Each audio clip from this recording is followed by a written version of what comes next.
Gula merah adalah jenis gula yang dibuat dari nira, yaitu berupa cairan manis yang diekstrak dari bunga atau batang tanaman seperti kelapa, aren, ataupun tebu. Gula merah memiliki warna coklat keemasan hingga gelap, dengan rasa yang kaya dan aroma yang khas. Gula ini biasanya berbentuk padat atau cair, dan sering digunakan sebagai bahan pemanis dalam masakan tradisional, minuman, serta berbagai hidangan penutup di banyak negara, termasuk Indonesia. Proses pembuatan gula aren dilakukan dengan memanaskan dan menguapkan nira aren atau granulasi basah di dalam wajan yang ditempatkan di atas tungku menggunakan bahan bakar kayu. Selama proses pemanasan, nira diaduk secara bertahap, dan ketika nira sudah mengental dan suhu sudah mencapai 120 derajat lebih kurang, intensitas api dikurangi dengan mengeluarkan kayu bakar, dan pemanasan dilanjutkan hanya dengan sisa bara selama sekitar 5-10 menit.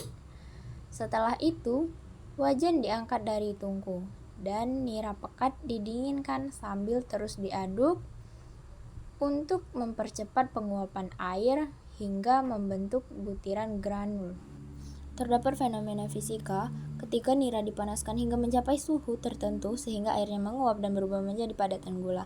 Ini adalah contoh fenomena fisika di mana terjadi perubahan fase dari cair ke padat. Selain itu, selama proses ini, fenomena perpindahan panas juga terjadi di mana konduktivitas termal cairan nira berperan penting dalam menentukan waktu dan suhu yang dibutuhkan untuk proses penguapan.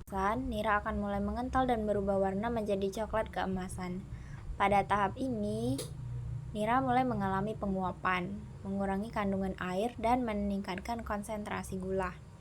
Ketika nira sudah mencapai konsistensi yang diinginkan, cairan kental ini dituangkan ke dalam cetakan untuk membentuk gula merah. Gula kemudian didinginkan hingga mengeras. Setelah dingin, gula merah pun siap untuk dipotong atau dicetak.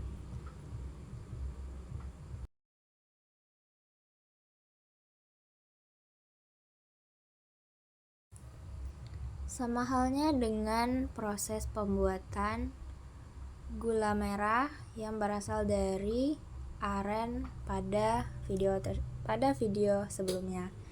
Ini berupa video pembuatan gula merah dari bahan nira kelapa. Gula merah adalah bahan alami yang sering digunakan dalam kehidupan sehari-hari. Gula merah cetak ini adalah jenis gula konvensional berbentuk cetakan yang sudah lama dikenal oleh masyarakat, yang berasal dari pohon aren dan pohon kelapa. Berikut adalah beberapa fenomena sains yang terkait dengan gula merah yang mencakup berbagai bidang sains seperti kimia. Nah, pada gambar di sini dapat kita lihat terjadi reaksi pencoklatan non-enzimatis atau karamelisasi. Proses ini melibatkan penguraian molekul sukrosa atau gula menjadi komponen yang lebih kecil, yang kemudian bereaksi untuk menghasilkan senyawa-senyawa yang memberikan warna coklat dan aroma khas. Dalam aspek fisika, itu fermentasi mikroorganisme seperti ragi dan bakteri itu dapat berkembang biak dalam nira. Mereka itu memfermentasi gula dalam nira menjadi alkohol dan asam organik. Proses ini menghasilkan gas CO2 yang terlihat sebagai gelembung-gelembung dalam cairan.